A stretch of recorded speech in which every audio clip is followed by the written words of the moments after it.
Namaste. Today I want to talk about a topic that again comes up a lot with people, and that is how do I calm my mind down? How do I stop the mind from always going chatter, chatter, chatter, chatter, because the mind is always talking, always angry, always irritated. And once you start meditating, you realize how much the mind controls you. You think you're in control of your mind, but it's actually the other way. The thinking is in control of you, the thinking mind. It won't shut up. It keeps talking and it is very negative and very judgmental. It's always judging people. Oh, look at that guy. What does he think he is? Look at her. What's she wearing? Look at that guy. He's a lazy bum, doesn't work.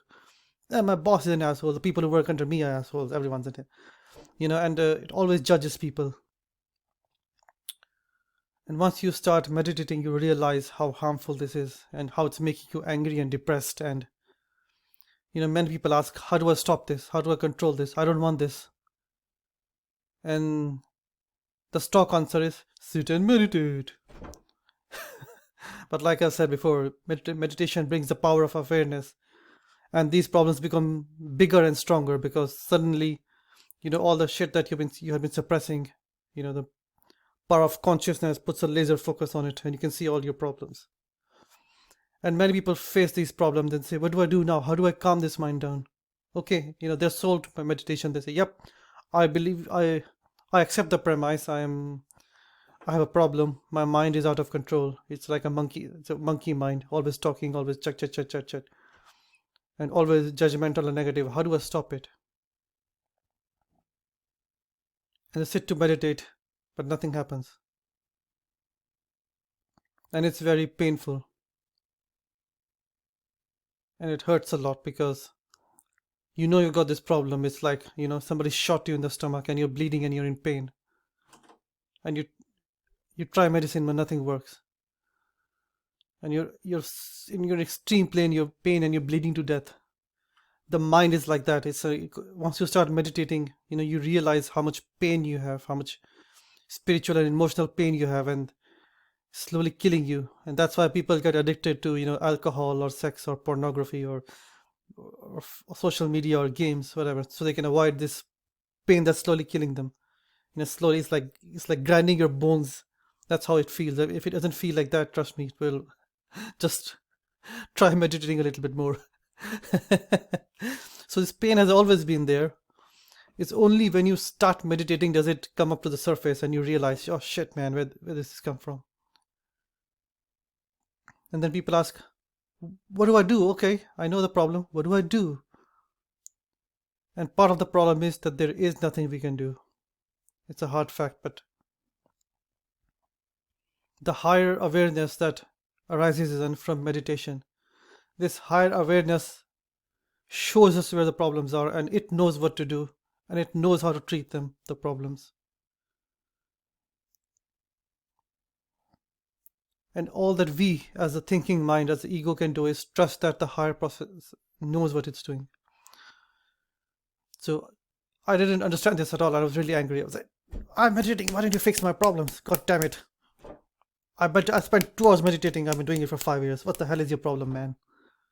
Universal intelligence. God, what's your problem? Why won't you fix my shit? And once meditating, I was really pissed off. And I was shown these two sort of, these images came to my mind. I was sitting and the images came to me. There were 2 of them and they both related. One is that there's a block of ice sitting, in the sun. And inside, the block of ice is dirty, full of dirt, and it's black. Inside, there's a beautiful white golden light. And the guidance I was given was, if you do nothing, you just leave that block of ice in the sun, it'll just melt by itself. And all we need to do is just trust that in this case, the sun is our own higher self, the power of consciousness, the power of our own awareness. So as long as, and by awareness, I don't mean you have to sit for 2 hours, chanting Om or practice Vipassana. Not this power of awareness doesn't come from anything the ego can do. It just exists in the universe. Call it the universal intelligence, universal awareness. So we just relax and surrender to the higher self. It knows what to do. And then the power of the sun, the power of our own self, will burn all those negativity. It'll take time, because if you put a block of ice in the sun, it won't just melt in 2 seconds. Especially if you've got a big chunk block, it might take a few minutes, might take hours. We just have to trust the process. And that's sort of the vision I was shown. The second one I was shown was, you've got a stove. When you're cooking something, you've got a stove and it's red hot. You put it on the fire and you forgot to turn it off, and it's red, burning hot. And if you touch it, your skin, you will just peel off. It's that hot. It's really literally red, with heat. The stove. And the stove is our mind.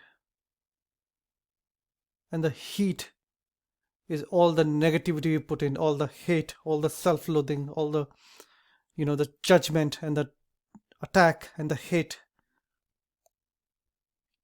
So the first thing we need to do is, on the path of spirituality, the very first thing we need to do is, we need to stop putting more shit into the mind.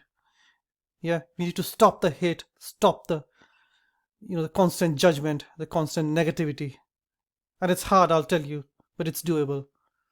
And the way you do it is not by judging yourself. Oh, I'm such a bad man, I had an angry thought, I'm such a bad man. You don't do that. That's putting in more hate into the system. Remember, warning, boop, boop, warning, warning. Pay attention. Hating yourself and hating someone else, there's no difference. So if you're constantly self-loathing, you're thinking, I'm such a disgusting person, I'm such a horrible person, I'm not worthy. You're still putting hate into the system. It doesn't matter if you hate somebody else over there or you hate yourself. It doesn't matter if you slap someone on the road or you slap yourself. You're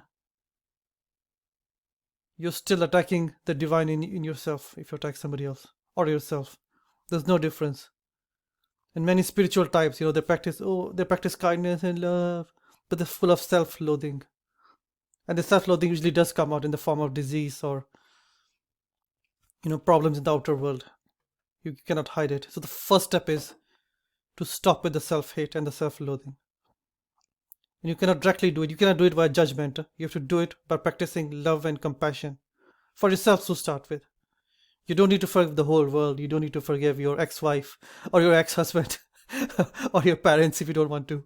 Start with yourself. Practice compassion towards yourself. The best way to do it is just, get a piece of journal, a copy of something, and just write, I'm worthy, I'm divine, I'm lovable, I deserve to be happy. Just write it down 10 times. Or, like Louise Hay used to taught, look in the mirror and just say, I deserve to be happy, I'm lovable. And the first time you try it, you'll feel stupid and you won't be able to do it. But I advise you to stick with it. Do it when you're alone, when nobody's watching. But do it. You need to stop putting hate into the system. You need to stop with all this loathing. So, coming back to our hot stove example. This was another guidance I was given when I was meditating. So, the first thing you need to do is you need to turn the heat off. You got this stove with your mind, it's full of red heat and anger and hate and self-loathing. The first thing you turn the heat off. You stop putting in more heat into the system. But the problem is that thing is still red hot, right? It's still burning hot, still radiating heat. And the second step is you put in love and compassion. And love and compassion is like taking some water in your hand and just sprinkling it on the stove.